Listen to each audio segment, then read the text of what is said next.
The Lives of the Saints by Father Alban Butler, July 17. The Carmelite Martyrs of Compiègne.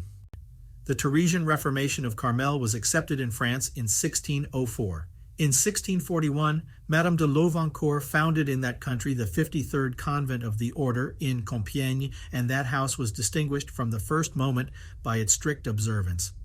The French Revolution broke out in 1789.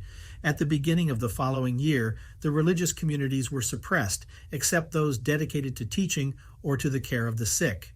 In August, a visitation of the Carmelite Convent of Compiègne took place, whose goods were confiscated and the nuns in civilian clothes were expelled from the convent. Outside the cloister, they were divided into 4 groups under the command, respectively, of the superior, the vice superior, the mistress of novices, and a professed nun. The groups were separated, and each stayed in a different house near the church of St. Anthony. As far as possible under the circumstances, the nuns observed the rule and led a community life. The groups were in constant contact with each other, with the necessary discretion to avoid being surprised. In spite of all the precautions, in June 1794, the authorities made a visit of inspection to the 4 houses and arrested all the nuns under the accusation that they continued illegally their community life, which constituted a conspiracy against the Republic. Mulot de la Menardière was arrested with them for having given them aid.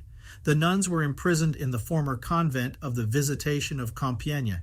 At the other end of the same building, the English Benedictine nuns of Cambrai had been imprisoned since October of the previous year.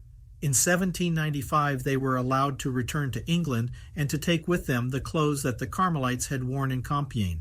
For that reason, many relics are preserved, such as those of Stanbrook, Darlington, Lanherne, Chichester, Colton, New Subiaco, and New South Wales, and in addition, the data about them recorded in the archives of Stanbrook Abbey, which were extraordinarily useful when offered as testimony in the process of beatification of the Carmelites. In 1790, the nuns of Compiègne had taken the oath, the legitimacy of which was so much in dispute at the time, to defend the Constitution, liberty, and equality. But during the period of imprisonment, the superior sent for the mayor and all the nuns retracted before the notary the oath they had taken, since such a practice had been condemned by the Bishop of Soissons, among others. 3 weeks later, the prisoners were transferred, amidst insults and ill treatment, to the conciergerie in Paris. They were dressed in the religious habit because they had left their civilian clothes to be washed. During the short time they were imprisoned in the conciergerie, they observed its rules as much as possible. They recited the divine office at the prescribed hours, and their conduct was a source of strength for the other prisoners. 3 judges were charged with judging them. Fouquier-Tinville assumed the prosecution, but no defense counsel was appointed for the defendants. The charges and evidence adduced against them were trivial or unfounded, but Fouquier-Tinville insisted above all on the fanaticism of the nuns.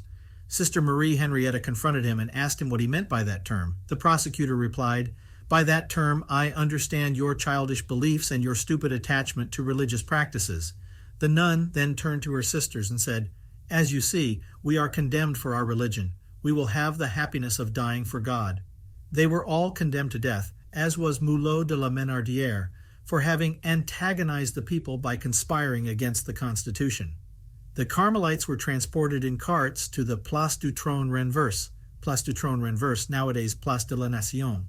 The trip lasted more than an hour, which the nuns used to sing the Miserere, the Salve, and the Te Deum, and to recite prayers for the dying.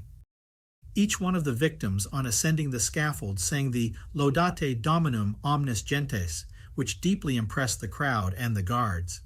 Among the 16 nuns executed were 10 professed choir members, 1 novice, 3 lay sisters, and 2 torneras. The execution of the novice, who was the youngest, was the first. The superior was guillotined last. The bodies of the martyrs were thrown on the slab, where the corpses of 1,282 other victims of the terror lay. The martyrdom took place on July 17, 1794. The superior, Blessed Teresa, Magdalena Lidoine, was 42 years old and had been a novice at Saint Denis under the rule of Louise of France. The process of beatification showed that she deserved the honor of the altars, even if she had not attained martyrdom. The Vice Superior, Blessed St. Louis Maria Anna Brideau, was very different from the previous one, taciturn and meticulous in the observance of the rule and order. Blessed Carlotta Anna Maria Tourette had not thought of entering the convent, but when she was 20 years old, something happened in her life that made her change her mind, and she took the vows of a Carmelite after a long and difficult novitiate. Blessed Euphrasia Maria Claudia Brard was a very vivacious nun whose extreme temperament led her to exaggerate her penance as much as to play jokes on the visitors. She was very given to writing letters. Her correspondence with her cousin La Menardière was in part the cause of the arrest of the nuns, and some of her letters and those of her correspondence are still preserved. Blessed Henriquette Gabriella de Croissy was Colbert's great-niece. Blessed Julia Louisa was the widow of Christian de Neuville. Her husband had died after a few years of marital bliss, and Julia had fallen into a state of great prostration. When she entered the convent, it did not seem that she was willing to persevere. A saying of hers can be applied to many suffering souls, even if it is not martyrdom for the faith. We are victims of the state of our time, and we must sacrifice ourselves so that it shows time returns to God. Blessed Maria Enriqueta, Annette Pelleras, was the one who confronted the lawyer of the accusation and made it clear that the execution was due to religious motives. The two torneras were named Catalina and Teresa Soiron. Blessed Teresa, who was very beautiful, had refused to accept the offer of the Princess of Lamballe, who proposed her to work in the convent of the Carmelites of her native city. Only one of the victims was under 30 years old. The oldest was 78. The martyrs were beatified in 1906. They were the first victims of the Revolution to reach the honor of the altars. During the process, the tribunal moved twice to Stanbrook Abbey in the district of Worcester, where the English Benedictine Sisters of Cambrai had established themselves in 1838.